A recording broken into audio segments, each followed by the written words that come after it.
The cargo ship made a terrible noise before it died. Kang Dae-sung sat in the pilot's seat and watched all the lights on his control panel turn red, then go dark. He hit the console with his fist, but nothing changed. His ship was dead, floating in space near a large trading station. Dae-sung rubbed his face with both hands. This was bad, very bad. The engine repair would cost more money than he had, much more. He had been flying cargo for 3 years, moving boxes and containers between planets and stations. The pay was not great, but it was honest work. Now his ship was broken and he was stuck. He used the emergency radio to call the trading station. They sent a small rescue ship to pull him in.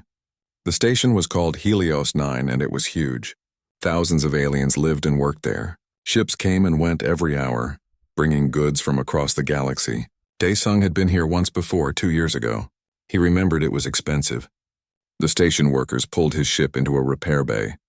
A tall alien with blue skin and 4 arms looked at the engine. The alien made clicking sounds with his mouth, then turned to Dae-sung. Engine is dead. Very dead, need new core. Cost 40,000 credits. Dae-sung felt his stomach drop. He had maybe 3,000 credits in his account. Can you fix it cheaper, he asked. The alien made more clicking sounds. Dae-sung thought it might be laughing.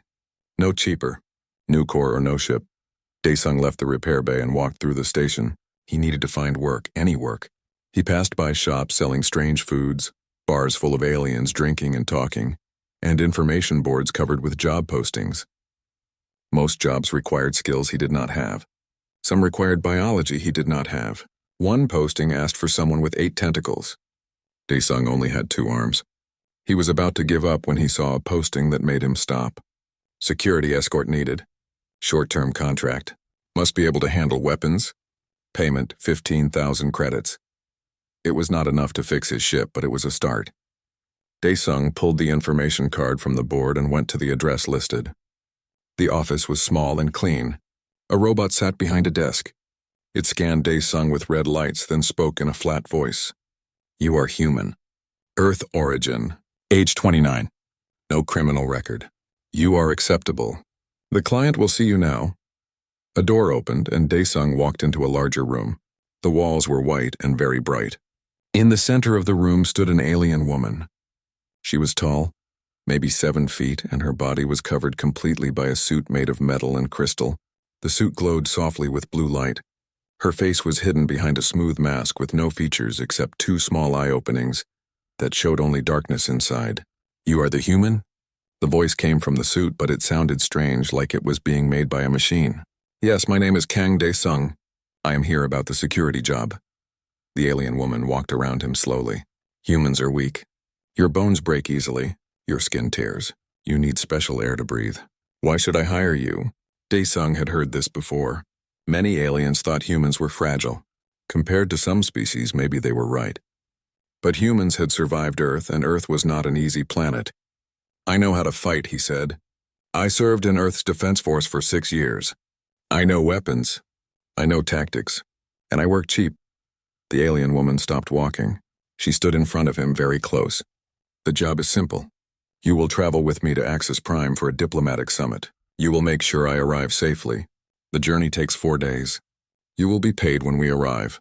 4 days. Dae-sung did some quick math in his head. 15,000 credits for 4 days was good money. Too good. Why so much payment for such a short job? Because the route is dangerous. Pirates operate in the Nebula frontier. Many ships have been attacked. My previous security team refused to take the risk. Dae-sung understood now. This was a dangerous job and she was having trouble finding anyone willing to do it. That was why she was willing to hire a human. I will take the job, he said. But I need 5,000 credits now before we leave. The alien woman was quiet for a long moment. Then she said, agreed. But if you fail to protect me, you will receive nothing. I understand. The woman transferred the credits to his account. Dae-sung felt a small bit of relief. It was not enough to fix his ship, but it would let him eat and pay for a place to sleep while he figured out his next step. They would leave in 6 hours.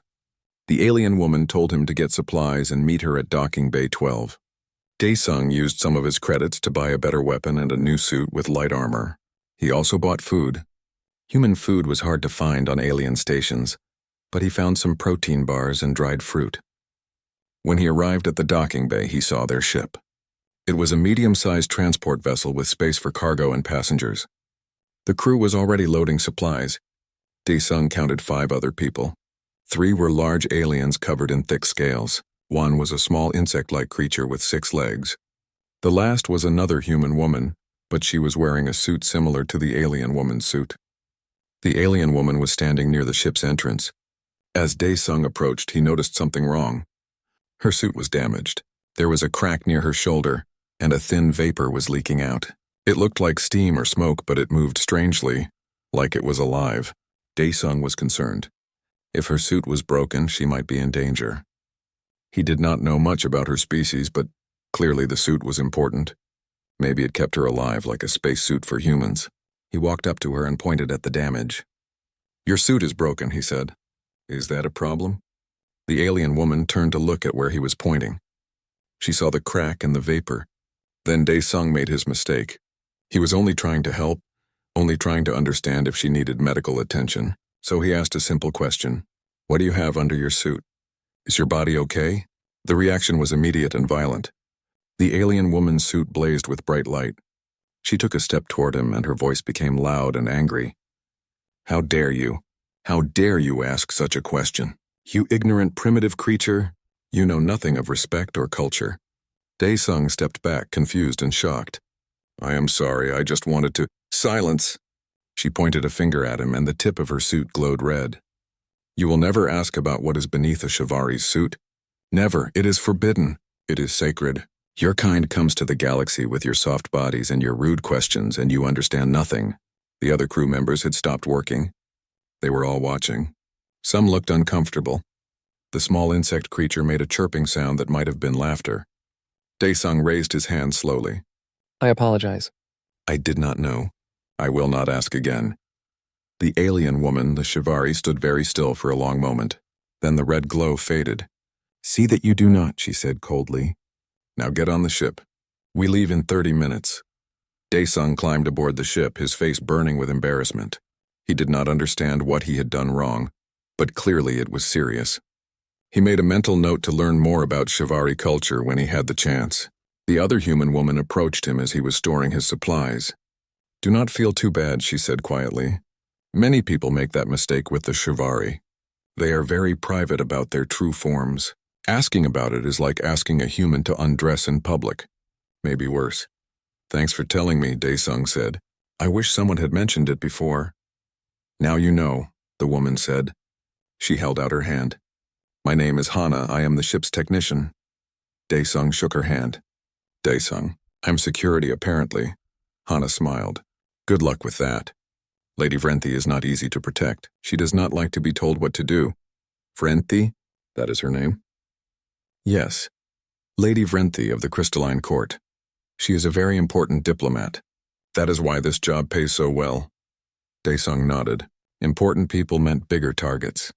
This job was going to be interesting. The ship's engines powered up and they departed from Helios 9. Through the window, Dae-sung watched the station grow smaller. Ahead of them was empty space, the Nebula Frontier, and hopefully Axis Prime. He checked his weapon one more time and settled into his seat. 4 days. He just had to keep the angry alien woman alive for 4 days. How hard could it be? The ship moved through space at a steady speed. Dae-sung spent most of the first day learning the ship's layout. There were sleeping quarters, a cargo hold, a small kitchen area, and the cockpit where 2 of the scaled aliens piloted the ship. The ship was not fancy, but it was functional. Lady Vrenthi stayed in her private cabin. She did not speak to anyone unless necessary. When she did come out, she would not look at Dae-sung. He understood why. He had offended her badly, but he was still supposed to protect her, so he kept watch anyway. Hana was easier to talk to. She explained more about the Shivari species during their second day of travel. "They come from a planet with very little oxygen," she said while checking some wires in the engine room. "Their natural bodies cannot survive in most atmospheres. The suits keep them safe but also keep them hidden." "They are very sensitive about it. What happens if the suit breaks completely?" Dae-sung asked. Hana looked uncomfortable. "Bad things. Their bodies start to break down in oxygen-rich air. They can die within minutes if exposed." Dae-sung thought about the crack in Vrenthi's suit. Should someone repair that crack in her suit? I tried to offer, Hana said. She told me it was a minor issue and to mind my own business. On the third day, they entered the nebula frontier. This was a region of space filled with colorful gas clouds and dust. It was beautiful to look at but dangerous to travel through. The nebula's density made sensors work poorly. Ships could hide in the clouds easily. Pirates loved this area. The crew became more alert. The scaled aliens checked their weapons. The insect creature climbed into a gun turret mounted on top of the ship. Even Hana carried a small pistol on her belt. Daesung positioned himself near the main corridor where he could see both the cockpit and Vrenthi's cabin. He held his rifle ready and watched the windows carefully. The attack came suddenly. One moment the ship was moving peacefully through a pink gas cloud. The next moment the whole ship shook violently. Alarms started screaming. Red lights flashed everywhere. We are under attack. One of the pilots shouted. 3 ships! They are firing on us! Daesung ran to the nearest window. He could see dark shapes moving through the nebula gas. Flashes of light appeared as weapons fired. The ship shook again as something hit the hull. Vrenthi's cabin door opened. She stepped out, her suit glowing brightly. What is happening? Pirates, Daesung said. Stay inside your cabin. Lock the door. I will not hide like a coward. Another explosion rocked the ship. This one was closer. Sparks shot from a control panel near the ceiling. The lights flickered. The 3 scaled aliens ran past, heading toward the cargo hold. They are boarding us, one of them shouted. They attached to the cargo door. Daesung grabbed Vrenthi's arm, trying to pull her back into her cabin. Her suit was hard and smooth under his hand. Please get to safety. She pulled away from him. I can fight. I am not helpless. There was a loud metal grinding sound from the cargo hold. The pirates were cutting through the door. Daesung could hear shouting in a language he did not understand. The cargo door exploded inward. Smoke filled the corridor. Through the smoke came the pirates. They wore heavy armor and carried large weapons. Daesung counted at least 8 of them, maybe more behind. The 3 scaled aliens opened fire. Blue energy bolts flew down the corridor. The pirates had shields that absorbed most of the shots. They fired back with weapons that shot red plasma. One of the scaled aliens was hit and fell, screaming. Daesung raised his rifle and fired carefully.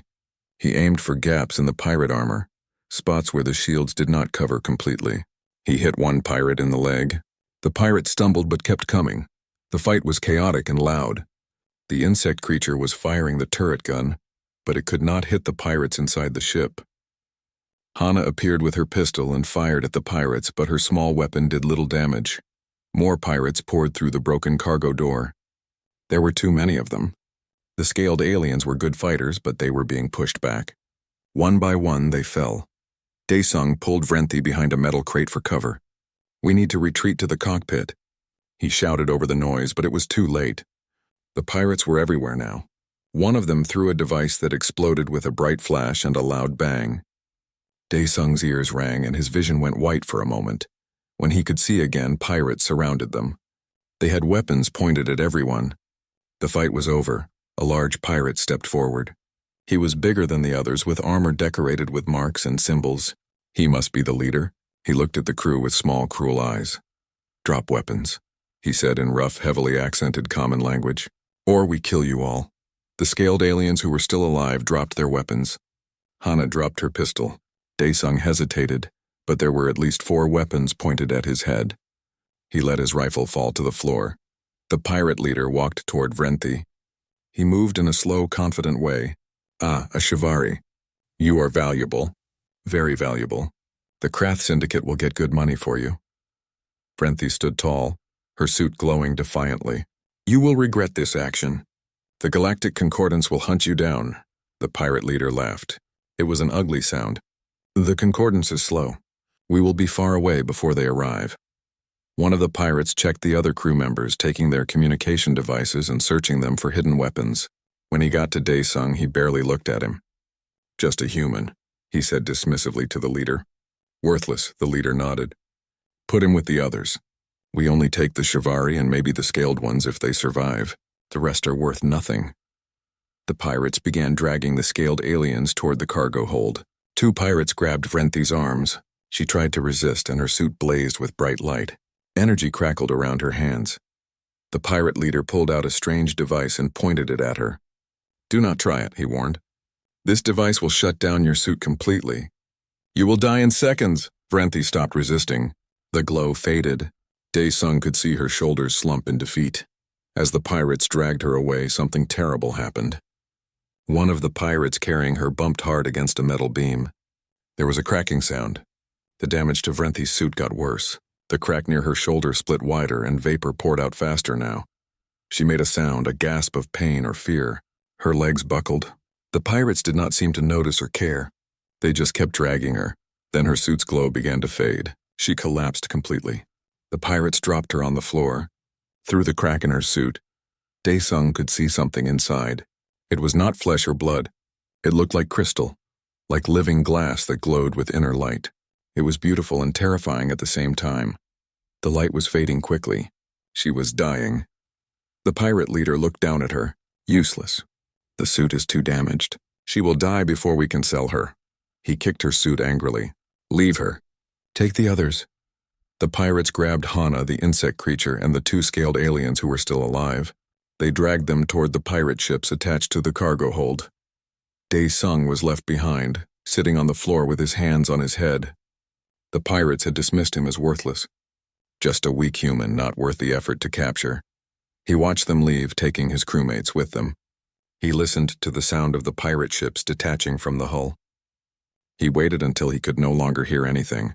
Then he moved. He crawled over to where Vrenthi lay. Her suit was still cracked open, and the glow inside was very faint now. He could see her crystalline body more clearly. It was made of thousands of small crystal pieces that somehow held together, like a person made of living light. But the light was going out. Dae-sung did not know what to do. He was not a doctor. He did not know anything about Shivari biology. But he could not just watch her die. The ship's lights flickered. The life support systems were damaged. He needed to act fast. He needed a plan. He stood up and looked around. The ship was a mess. Bodies lay on the floor. Weapons and debris were scattered everywhere. But the ship was still functional barely. The engines were still running. The emergency power was on. An idea formed in his mind. It was dangerous and probably stupid, but it was the only idea he had. He would save Vrenthi. Then he would save the others. The pirates had made a mistake by leaving him alive. They thought humans were weak and worthless. They were about to learn how wrong they were. Dae-sung worked quickly. He grabbed a repair kit from the wall storage and brought it to Vrenthi. Her crystalline body was still glowing, but very faintly. He could see cracks forming in the crystal itself now, spreading like spider webs. He opened the repair kit and found sealing foam. It was meant for patching hull breaches, but maybe it would work on her suit. He sprayed the foam over the crack. It expanded and hardened within seconds, creating an airtight seal. The vapor stopped leaking out. Vrenthi's glow became slightly stronger. She was still alive, but the seal was temporary. She needed real medical help, and soon, and the others were already on the pirate ship being taken who knows where. Dae-sung ran to the cockpit. The pilot controls were damaged but still working. He checked the scanner. The pirate ships were moving away fast, heading deeper into the nebula. If he did not act now, he would lose them forever. He tried to contact the Galactic Concordance using the ship's communication system, but it was broken. The pirates had destroyed it. He tried the emergency beacon. Also broken. He was alone. The rational part of his brain told him to forget about the others and just try to save himself and Vrenthi. 3 against dozens of pirates was suicide. But Dae-sung had never been good at listening to the rational part of his brain. He activated the ship's engines and followed the pirate ships. He stayed far enough back that they would not notice him on their sensors, using the nebula clouds as cover. The colorful gas hid his ship well. After 2 hours of following, the pirate ships approached a much larger vessel. It was a prison ship, Dae-sung realized. The pirates were taking their captives there. He watched through his scanner as the smaller pirate ships docked with the larger one.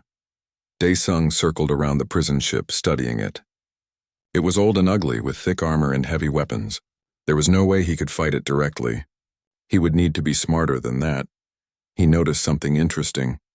The prison ship had several small maintenance hatches along its hull. They were meant for repair work, and were probably too small for most species to use. But humans were flexible. Maybe he could fit First, he needed to make sure Vrenthi would survive while he was gone. He moved her to one of the sleeping cabins and sealed the door. He adjusted the air mixture in that room to have less oxygen, hoping it would help her. He left her a communication device so she could call him if she woke up. Then he prepared himself. He put on a spacesuit and grabbed every weapon he could carry. A rifle, 2 pistols, several energy grenades, and a knife. He also took a small toolkit. He would need it to get into the prison ship. Dae-sung used the ship's small emergency pod to approach the prison ship. The pod was barely big enough for one person and had almost no engine power. It would be hard for the pirates to detect on their sensors. He hoped. He drifted slowly toward the prison ship using minimal thrust. It took almost an hour. Every moment he expected alarms to sound, expected weapons to fire at him. But nothing happened. The pirates were not watching for something so small and slow. He reached one of the maintenance hatches and used his tools to open it. The hatch was meant to be opened from inside, but Dae-sung bypassed the lock. It was not difficult. Most ships use similar systems. The hatch opened. Dae-sung pulled himself inside and closed it behind him. He was in a narrow tunnel, barely wide enough for him to move. The walls were covered with pipes and wires. The air smelled like oil and metal. He took off his spacesuit helmet. The air was breathable, barely. It was hot and filled with strange odors, but his human lungs could handle it. Most aliens would need breathing equipment in this environment. That was good. It meant he probably would not run into anyone here. Dae-sung crawled through the maintenance tunnel. It was difficult work. The tunnel was not meant for travel. It was meant for machines and repair drones. Sharp edges cut his hands. Hot pipes burned him through his suit. But he kept moving. He came to a junction where several tunnels met. A maintenance map was printed on the wall. It was in a language he could not read, but the pictures helped. He could see where the prison cells were located. He could also see where the environmental controls were. An idea came to him. A dangerous idea, but all his ideas today were dangerous. He changed direction and headed toward the environmental control room. It took him another 30 minutes of crawling through tight spaces. He had to squeeze through gaps that barely fit his shoulders.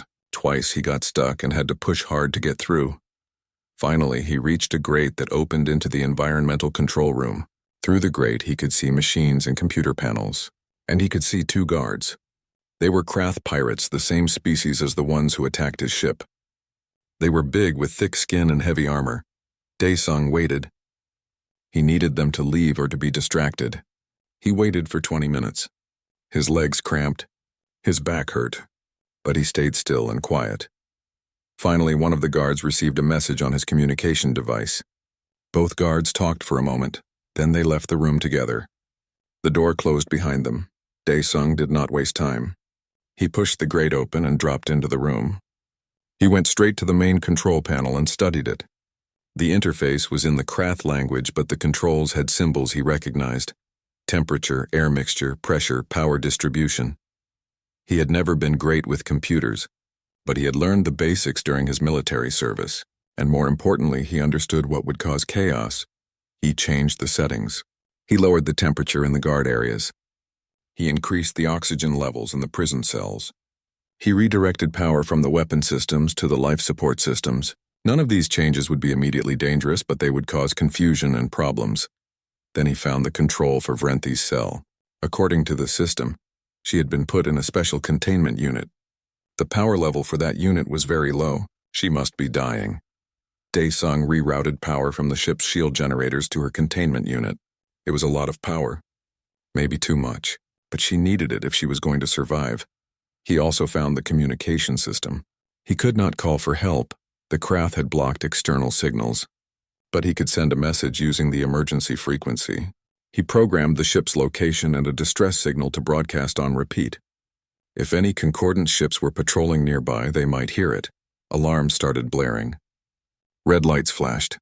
The guards would be coming back soon. Dae-sung climbed back into the maintenance tunnel and replaced the grate just as the door opened. He heard the guards shouting in their language. They sounded angry and confused. Good. Dae-sung crawled through the tunnels toward the prison cells. His body ached. He was tired and scared. But he kept moving. He thought about Hana and the others.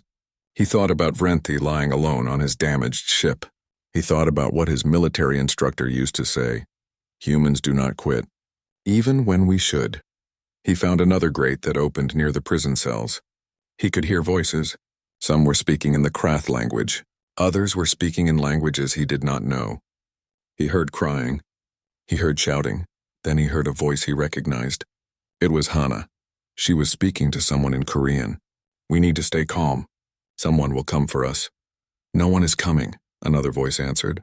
It sounded like one of the scaled aliens. "We will die here or be sold as slaves." Daesung smiled grimly. They were wrong. Someone was coming. He was already here. He pulled out one of his energy grenades and checked his weapons. He took a deep breath. This next part was going to be loud. Then he kicked open the grate and jumped down into the corridor. He had the element of surprise. 2 guards were standing nearby.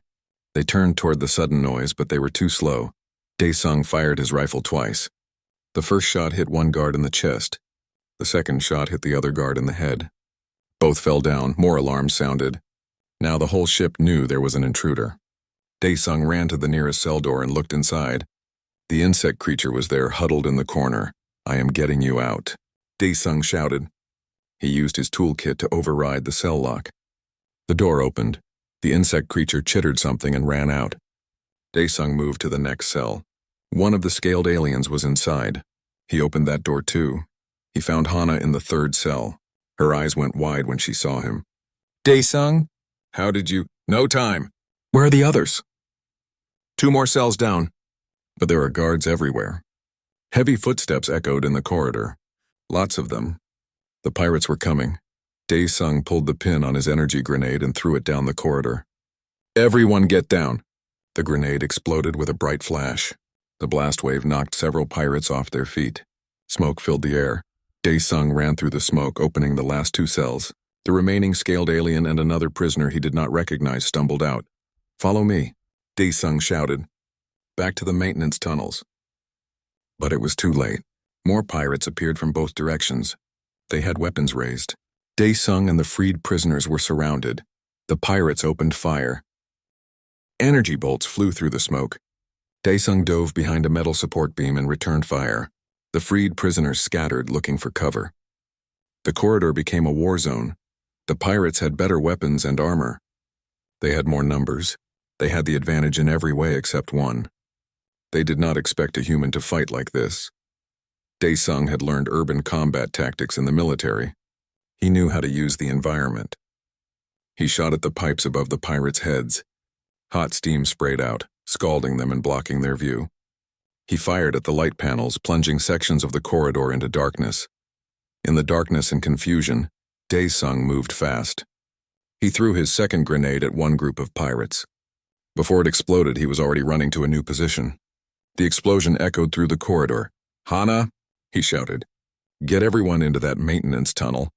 I will cover you." Hana did not argue. She grabbed the insect creature and the other prisoners and pushed them toward the open grate. One of the scaled aliens was hit in the leg and fell. Hana and the other scaled alien dragged him. Daesung kept firing, forcing the pirates to take cover. His rifle was almost out of power. He dropped it and pulled out his pistols. 2 pistols meant he could fire twice as fast. The pirates started throwing their own grenades. Daesung ran, sliding across the floor as explosions tore apart the metal behind him. His ears were ringing so loud he could barely hear. More pirates appeared. Too many, he could not hold them all back. Then something amazing happened. The lights in the corridor blazed bright, brighter than before. So bright that Daesung had to close his eyes. He heard the pirates screaming. When he opened his eyes, he saw her. Vrenthi was there at the far end of the corridor. Her suit was glowing with intense light, so bright it hurt to look at. But the suit was damaged. The crack was wider now, and he could see her crystalline body inside pulsing with energy. She raised her arms and light shot from her hands like a weapon. The beams of light hit the pirates and their armor melted. They fell, crying out in pain and fear. "Get to safety!" Vrenthi's voice boomed, distorted by her damaged suit. "I cannot hold this for long." Daesung ran to the maintenance tunnel. Hana was helping the last prisoner climb inside. Daesung looked back at Vrenthi. "Come with us." "I will follow. Go!" Daesung climbed into the tunnel. Inside, the freed prisoners were crawling as fast as they could. It was crowded and difficult. The insect creature was actually good at crawling and moved ahead quickly. The scaled aliens struggled with their size and armor. Behind them, Daesung heard more fighting. He heard Vrenthi's voice shouting in her own language. He heard explosions and the hum of energy weapons. Then he heard silence. "Keep moving," Daesung told the others. "Do not stop." They crawled through the maintenance tunnels for what felt like hours but was probably only 20 minutes. Finally, they reached a junction near the ship's emergency escape pods. Daesung pushed open a grate and looked out. The area was empty. All the pirates must be fighting Vrenthi or searching for them in other parts of the ship. "Everyone out," he whispered. One by one, the prisoners climbed out of the tunnel. They were exhausted and injured, but alive. "Where is Lady Vrenthi?" Hana asked, her voice worried. "She was covering our escape." "We need to—" A massive explosion shook the entire ship. The lights went out. Emergency power kicked in, bathing everything in red light. "Alarm screamed. What was that?" one of the scaled aliens asked. Daesung checked a nearby wall panel. The screen showed a schematic of the ship. A large section near the prison cells was flashing red. "Hull breach." That area was being sealed off automatically to prevent the whole ship from losing atmosphere. Vrenthi was in that section. "We need to leave," the scaled alien said. "This ship is damaged. It could break apart. We cannot leave her." Hana protested. Daesung made a decision. "Hana, get everyone to the escape pods. Launch them toward my ship. It is nearby. Use the emergency code Alpha 7 to board. What about you?" "I am going back for Vrenthi." "That is suicide." "Probably. But I did not come all this way to leave her behind." Daesung checked his pistols. Both were almost out of power. He grabbed a weapon from one of the fallen guards nearby. It was heavy and awkward, but it still had charge. Hana grabbed his arm. "Daesung, please." "You will die," he smiled at her. "Humans are hard to kill. Now go." Hana looked like she wanted to argue more, but another explosion shook the ship. She nodded and started leading the others toward the escape pods. Daesung ran back toward the damaged section. Pirates ran past him, moving away from the danger. They did not even notice him in the chaos. Everyone was trying to evacuate. He reached a sealed blast door. Beyond it was the damaged section. Warning signs flashed on the panel. Atmosphere 0, temperature extreme. Radiation high. Any normal person would turn back. But Daesung had not felt normal since this whole disaster started. He sealed his spacesuit and overrode the blast door lock. The door opened. Air rushed out as pressure equalized. Daesung held onto the door frame until the rushing wind stopped. Then he stepped through. The corridor beyond was destroyed. Walls were torn open. Fires burned in some places, even without oxygen. The cold of space was seeping in. Daesung's suit started beeping warnings about the temperature. He found Vrenthi lying against a wall. Her suit was badly damaged. The entire front was cracked open, and he could see her crystalline body clearly now. It was beautiful. She was made of thousands of tiny crystals that caught and reflected light, creating rainbows. But the crystals were cracking, breaking, turning dark. She was dying. Daesung knelt beside her. "Vrenthi, can you hear me?" Her eyes, visible now through her damaged mask, opened slowly. They were like diamonds, multifaceted and bright. "Human," she whispered. Her voice was weak, barely audible. "You are foolish to come back. Maybe. Can you move?" "No, my body is failing. The oxygen has poisoned me." "Go. Save yourself." "Not happening." Daesung looked at her crystalline body. It was exposed to the harsh environment. But he noticed something. In the areas where her body touched the wall, where it was protected from direct exposure, the crystals were slightly brighter. An idea came to him. A crazy idea. But this whole day had been crazy. He took off his jacket. The cold hit him immediately, even through his suit. He carefully wrapped the jacket around her exposed crystalline body, covering the cracks in her suit. "What are you doing?" Vrenthi asked. "Humans create heat," Daesung explained, "and we breathe out carbon dioxide, not oxygen. Maybe it will help." He pressed close to her, sharing his body heat. His suit could handle the cold for a while. He breathed out slowly, creating a small pocket of carbon dioxide-rich air around her. For a moment, nothing happened. Then slowly, the crystals near his jacket started to glow a little brighter. The cracks stopped spreading. "It is working," Vrenthi said, surprised. "Your body chemistry is helping." "Good. Now we need to get out of here before this whole section explodes." Daesung tried to lift her, but her suit was too heavy. She was much larger than him. He looked around desperately. There had to be a way. He saw a maintenance cart nearby used for moving equipment. He pushed it over and with great effort managed to get Vrenthi onto it. Then he started pushing the cart back toward the blast door. It was exhausting work. The cart was heavy. The floor was damaged and uneven. His muscles screamed in protest. But he kept pushing. They reached the blast door. Dae-sung pulled them both through and sealed it behind them. Atmosphere returned. He removed his helmet and took deep breaths. More explosions echoed through the ship. It was falling apart. "We need to reach the escape pods," Dae-sung said. He started pushing the cart again. His arms felt like they were on fire. His back hurt. But he did not stop. They reached the escape pod area. Most of the pods were already gone. Only 2 remained. Dae-sung helped Vrenthi into one of them. "What about you?" she asked. "I will take the other one. We will meet at my ship." Vrenthi reached out with a crystalline hand and touched his face gently. Her touch was cool and smooth. "Thank you, human. You have shown me that I was wrong about your species." Dae-sung smiled. "You can thank me when we are both safe." He sealed her pod and launched it. Then he climbed into the second pod and launched himself. As his pod flew away from the prison ship, he watched it through the window. The ship was breaking apart, tearing itself into pieces. Fires and explosions lit up the dark nebula. His pod's computer showed Vrenthi's pod ahead of him, heading toward where he had left his ship. Other pods were also converging on that location. Everyone had made it out. Dae-sung let himself relax for the first time in hours. His body hurt everywhere. He was exhausted. But they had done it. They had survived. Now they just needed to wait for rescue and hope that his distress signal had reached someone. The escape pods reached Dae-sung's damaged ship within an hour. The ship was still functional enough to bring the pods into the cargo bay. One by one, the survivors climbed out. Dae-sung helped Vrenthi out of her pod. She was weak but stable. The temporary seal he had put on her suit earlier was still holding, and his jacket was still wrapped around her crystalline body beneath the damaged sections. "How do you feel?" he asked. "Alive. Thanks to you." Her voice was quiet but sincere. Hana ran over and hugged Dae-sung. "I cannot believe you made it back. I thought you were dead." "I am harder to kill than I look," Dae-sung said with a tired smile.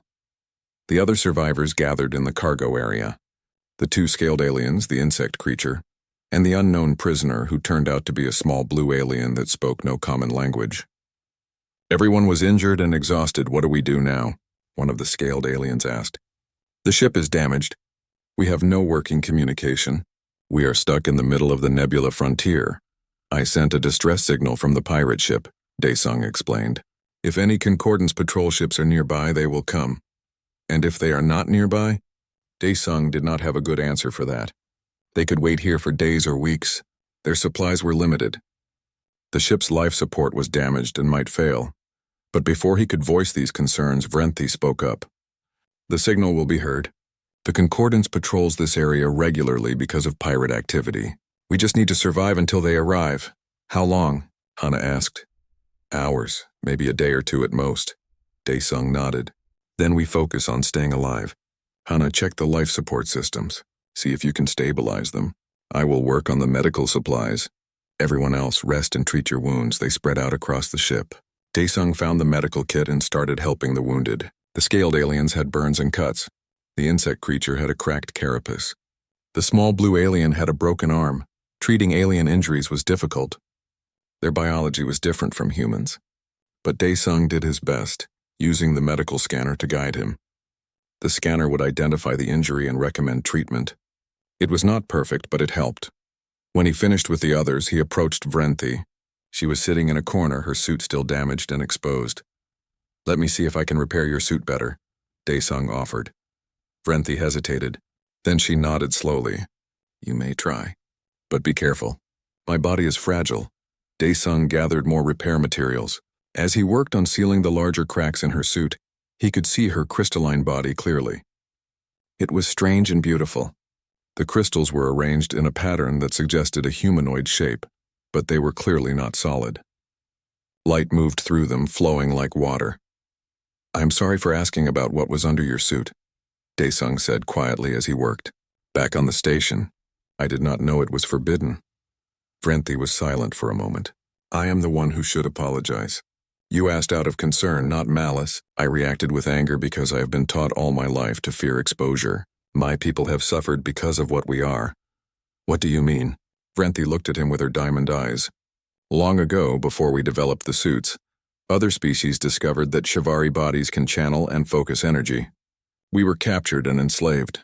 They used us as living batteries, as weapons, as tools. Thousands of my people died. When we finally won our freedom, we swore never to reveal our true forms again. We hide behind our suits to protect ourselves. Daesung stopped working and looked at her. That is terrible. I am sorry that happened to your people. It is ancient history now. But the fear remains. When you asked your question, I remembered those stories. I thought you wanted to exploit me like the others did long ago. I would never do that. I know that now. Vrenthi reached out and touched his hand. Her crystalline fingers were cool. You saw my true form and you did not try to use me. You did not run away in fear or disgust. You tried to help me. You risked your life to save me. No one outside my species has ever done that. Daesung felt uncomfortable with the praise. Anyone would have done the same. No, they would not. Most species in the galaxy see others as either useful or useless, allies or enemies, resources or threats. But humans see people. You saw me as someone who needed help, and that was enough. Before Daesung could respond, Hana called from the engine room. Daesung, you need to see this. He hurried to the engine room. Hana was standing by a control panel pointing at a screen. The life support is failing faster than I thought. We have maybe 12 hours before it completely shuts down. Can you fix it? Hana shook her head. Not with the tools and parts we have. We need a proper repair facility. 12 hours.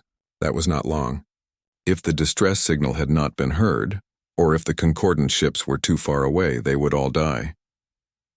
Daesung looked around the engine room. His mind worked through possibilities. What if we reduce the areas that need life support? Seal off sections of the ship we do not need. That might buy us a few more hours, Hana admitted. But not much. Then we do it. Every hour matters. They spent the next 2 hours sealing off unnecessary sections of the ship. They closed doors and shut down systems. They moved everyone into the cargo bay in one corridor.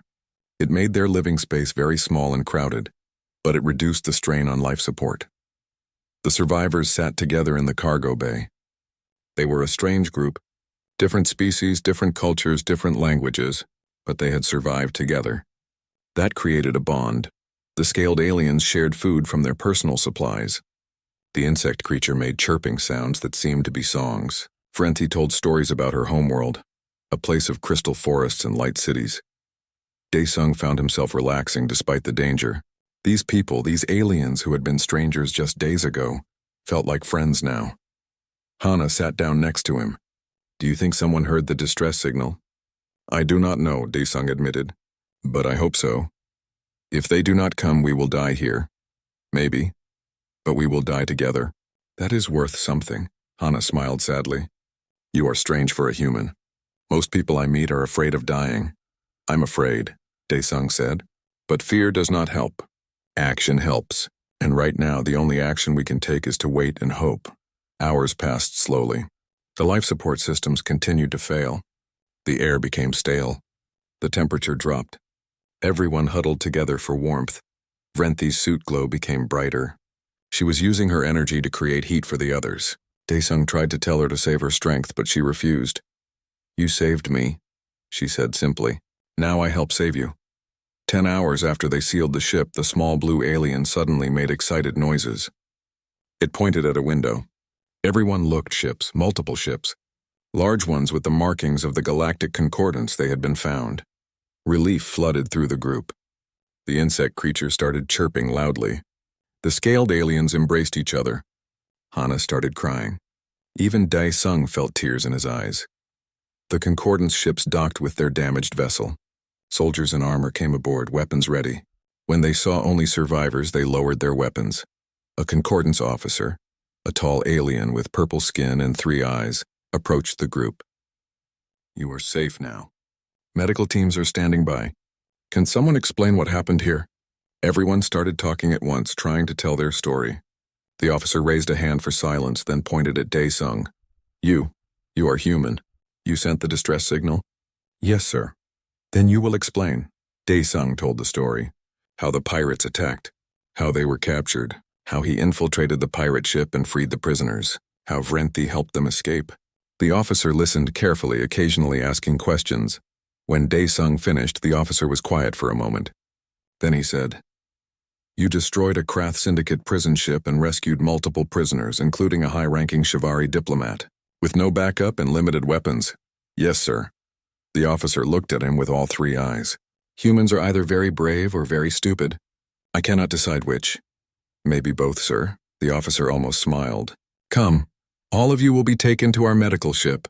Lady Vrenthi, we have contacted your people. They are sending a ship to meet us." As they were being escorted to the Concordance ships, Vrenthi walked beside Dae-sung. Well, she floated slightly, her damaged suit helping her move. "What will you do now?" she asked him. "I still need to repair my cargo ship.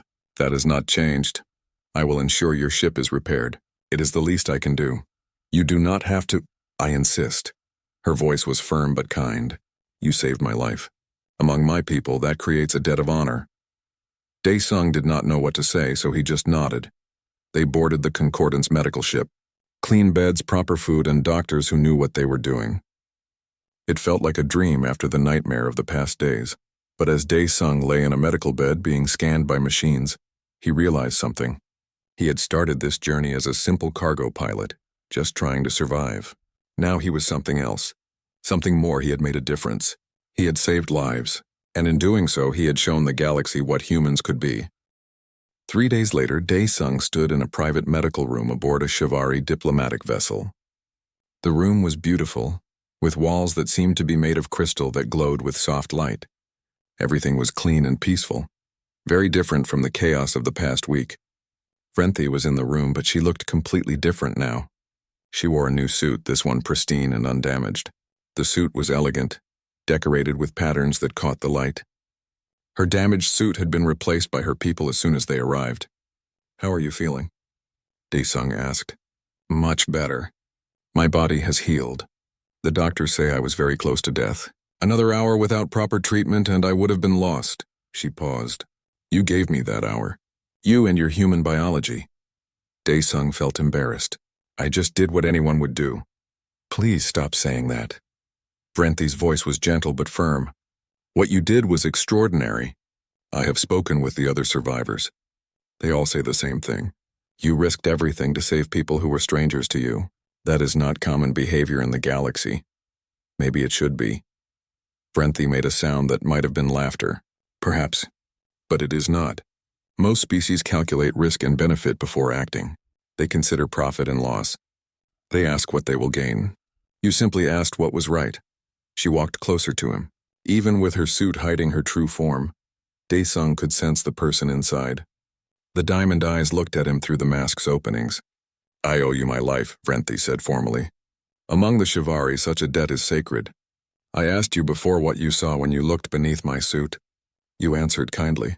Now I will answer your question properly." She reached up to her suit's helmet. Dae-sung suddenly understood what she was about to do. "Wait," he said quickly. "You do not have to show me. I know it is forbidden. I do not want to dishonor your customs. You are not asking. I am choosing to show you. There is a difference." Vrenthi's hands moved to release the seals on her helmet. "You have already seen my true form during the crisis. But that was an accident, a necessity. This is a choice. A gift." The helmet released with a soft sound. She removed it slowly. Without the mask, Dae-sung could see her face clearly for the first time. It was made of crystal, thousands of small facets that caught and reflected light. The overall shape was humanoid, with features that suggested eyes, a nose, a mouth. But everything was crystal, transparent and glowing from within with soft blue light. She was beautiful. Strange and alien, yes, but beautiful. "This is what I am," Vrenthi said. "This is what my people hide from the galaxy. We are beings of crystalline energy, formed by forces we do not fully understand.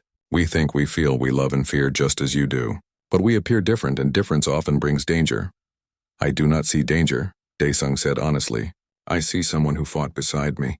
Someone who helped save others. Someone who is brave and kind." Vrenthi's crystal face somehow conveyed emotion.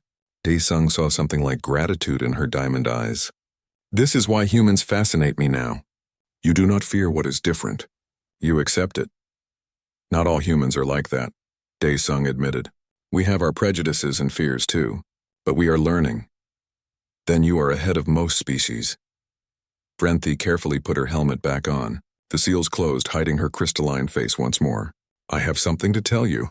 The Galactic Concordance has completed their investigation of the pirate attack. The Krath Syndicate has been disrupted. Many arrests have been made. You will be credited as instrumental in this success. I just wanted to save my friends. And in doing so, you saved many others who would have been captured by those pirates in the future. Vrenthi gestured to a chair. Please sit. We need to discuss your future. Dae-sung sat down, curious. Vrenthi remained standing, her suit glowing gently. Your cargo ship has been repaired, she said. All costs were covered by the Shivari government. You are free to return to your life as a cargo pilot if you wish. That is very generous. Thank you. However, there is another option. Vrenthi paused as if considering her words carefully. I am traveling to Axis Prime for the diplomatic summit. It was my original destination before the pirate attack. The summit will discuss humanity's potential membership in the Galactic Concordance. Dae-sung sat up straighter. Humanity's membership?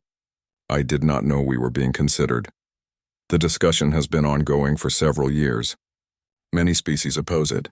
They say humans are too young, too primitive, too dangerous. They point to your wars, your environmental damage, your short history in space. Those criticisms are fair, Dae-sung said quietly. Perhaps. But they miss something important. They miss what you showed me. Humans have qualities that the galaxy needs. Adaptability, courage, empathy, the ability to see past appearances to the person beneath. Vrenthi moved closer. I want you to come with me to the summit. As my guest, as an example of what humanity can be. Will you come? Dae-sung was stunned. Me? I'm just a cargo pilot. I am not a diplomat or a soldier or anyone important. You are exactly what you need to be. You are proof that ordinary humans can do extraordinary things. Vrenthi's voice was passionate now. I will speak at the summit. I will tell the assembled species what happened. How you saved me and the others. How you risked everything for strangers. They need to hear this story. Dae-sung thought about it. He had never wanted to be famous or important. He just wanted to fly his ship and make an honest living. But Vrenthi was right. This was bigger than him. This was about humanity's place in the galaxy. Okay, he said finally. I will come. Vrenthi placed a hand on his shoulder. Even through the suit and his clothes, he could feel the cool touch. Thank you. You will not regret this. Over the next 2 days, they traveled to Axis Prime. The planet was beautiful, a world of blue oceans and green continents. Massive cities covered the surface, connected by transportation networks that glowed at night like webs of light. The diplomatic summit was held in a huge building at the planet's capital. Thousands of delegates from hundreds of species filled the halls. Dae-sung had never seen so many different aliens in one place. Some were huge, some were tiny. Some walked, some flew, some moved in ways he could not describe. Hana met him at the entrance. She wore formal clothes and looked nervous. Can you believe this? She said. We are at the biggest diplomatic event in the galaxy. It is overwhelming, Dae-sung admitted. I have been assigned as your aide. I will help you navigate the summit and introduce you to important people. Hana smiled. It seems we are stuck together. I am glad. I trust you. They walked through the halls together. Other delegates stared at them. Humans were rare at these events. Dae-sung heard whispers as they passed. Some curious, some skeptical, some hostile. A group of tall aliens with red skin blocked their path. Their leader, wearing elaborate robes, looked down at Dae-sung with obvious disdain. So a human, here at the summit. How quaint? Dae-sung remained polite. Good day. I am Kang Dae-sung. I am here as a guest of Lady Vrenthi. Yes, we heard the story. How you supposedly saved a Shivari diplomat from pirates. The alien's voice dripped with skepticism. Very convenient timing. Right before the vote on human membership. I am not here to convince anyone of anything, Dae-sung said calmly. I am here because I was invited. Humans do not belong in the concordance. You are too primitive, too violent. You will drag down the rest of us. Hana stepped forward, her face angry. But Dae-sung put a hand on her arm, stopping her. You may be right, he said to the red-skinned alien. Humans have many flaws. We make mistakes. We are young and still learning. But we try. We grow, we change. Is that not worth something? The alien sneered and walked away with his group. Hana let out an angry breath. How do you stay so calm? She asked. Getting angry would not help. Besides, he has a right to his opinion. We have to earn our place here, not demand it. They continued through the summit. Not everyone was hostile. Some delegates were curious about humans. Some were friendly. A few even thanked Dae-sung for what he had done. As the day ended, Vrenthi found them. Tomorrow is the vote, she said. I will give my speech in the morning. Are you ready? Dae-sung took a deep breath. As ready as I can be. Good, rest well tonight. Tomorrow will change everything. The main chamber of the summit was enormous. Thousands of seats arranged in circular tiers surrounded a central stage. Each seat was occupied by a delegate from a different species or world. The air buzzed with dozens of languages being translated by computers. Dae-sung sat in a special guest section with Hana. He wore formal clothes that felt uncomfortable. His palms were sweating. He had never been in front of so many important people before. The summit chairman, an ancient being that looked like a floating collection of glowing orbs, called the session to order. The noise faded to silence. Today we vote on the question of human membership in the Galactic Concordance, the chairman announced in a voice that seemed to come from everywhere at once. Before we vote, we will hear arguments for and against. First to speak is Ambassador Korvan of the Threll Empire, who opposes membership. The red-skinned alien from yesterday moved to the central stage.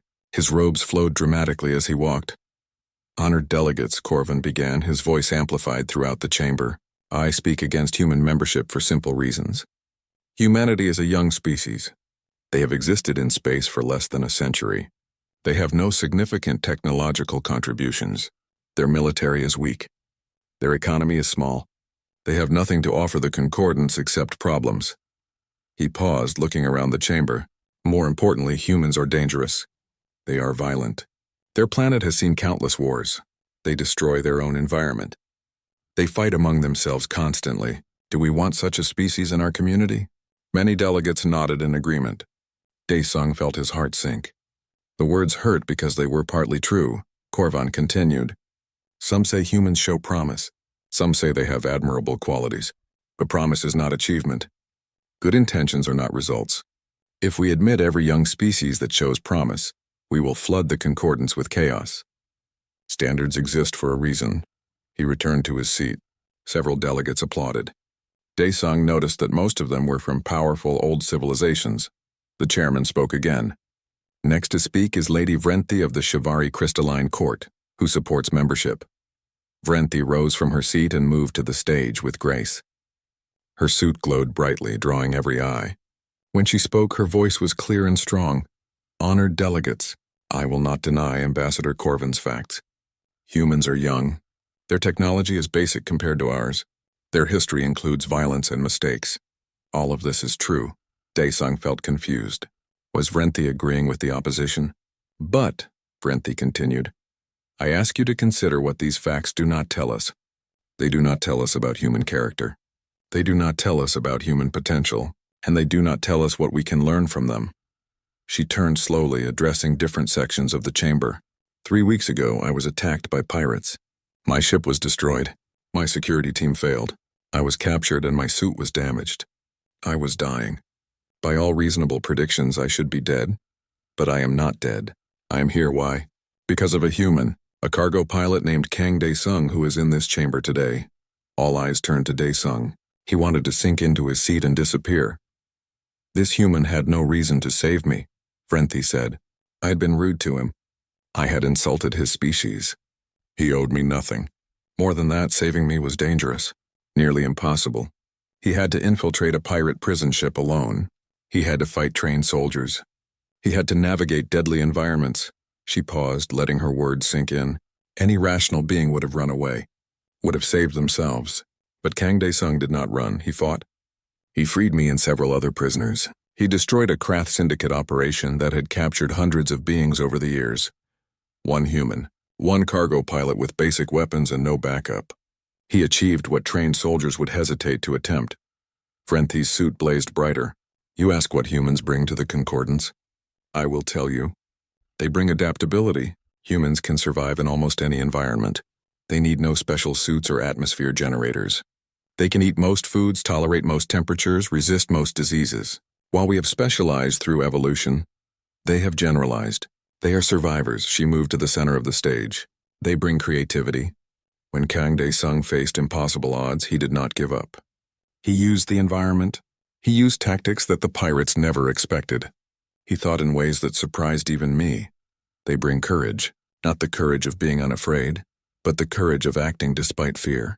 Every human I have met understands fear, but they do not let it paralyze them. Vrenthi turned to look directly at Dae-sung. But most importantly, they bring something we have lost. They bring hope. They believe that things can get better, that people can change, that the future can be brighter than the past. She faced the assembly again. When Kang Dae-sung saw my damaged suit, he asked what was beneath it. He asked out of concern, not curiosity. When he saw my true form, he did not recoil in fear or see a resource to exploit. He saw a person who needed help.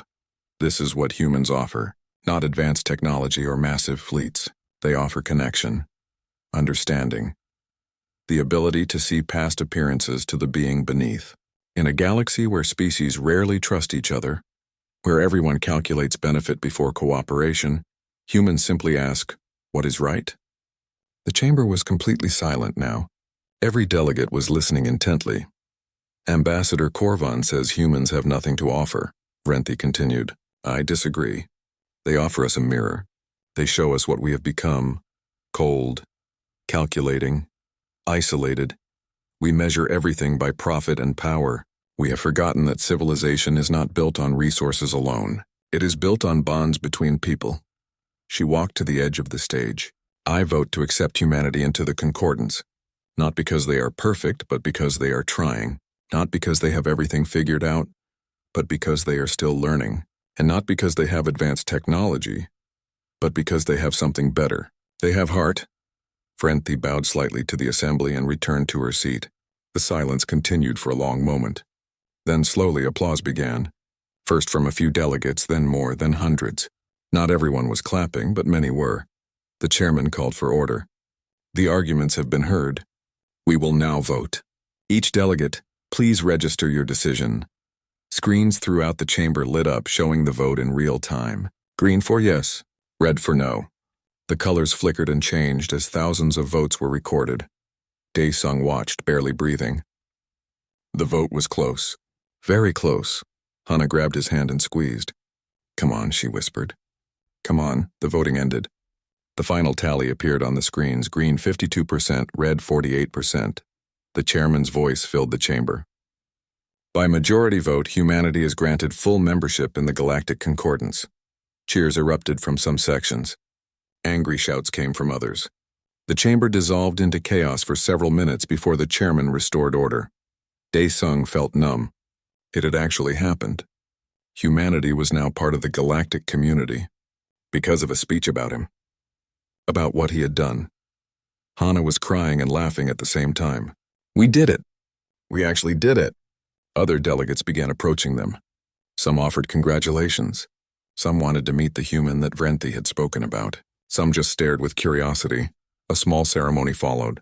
The chairman officially welcomed humanity and presented Dae-sung with a crystal tablet.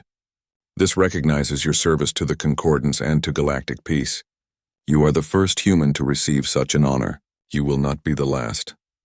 After the ceremony ended, the crowd slowly dispersed. Dae-sung found a quiet corner and sat down, overwhelmed by everything that had happened. Vrenthi found him there an hour later.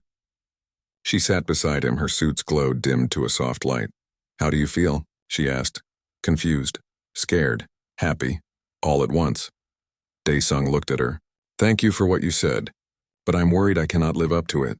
What if other humans are not like me? What if I disappoint everyone?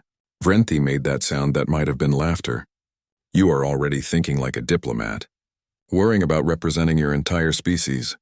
Should I not worry? No species is perfect. Every civilization has good members and bad members. The Shivari have criminals and heroes. The Threll have saints and villains. Humans will be no different. She placed a hand on his shoulder. You are not responsible for every human. You are only responsible for yourself, and you have shown what one good person can accomplish. What happens now? Dae-sung asked. Now the real work begins. Humanity will need representatives, ambassadors, people who can bridge the gap between your culture and the rest of the galaxy. Vrenthi turned to face him directly. The Concordance has asked me to recommend someone to serve as humanity's first official ambassador. Daesung felt his stomach drop. No, I cannot do that. I am not qualified. I barely finished school. I know nothing about politics or diplomacy. You know the most important things. You know how to listen, how to help, how to see others as people rather than obstacles. Vrenthi's voice was gentle but firm. Those are the qualities of a good ambassador. But I am just a cargo pilot. You were a cargo pilot. Now you are something more. Whether you accept the position or not, you have already become a symbol of human-alien cooperation.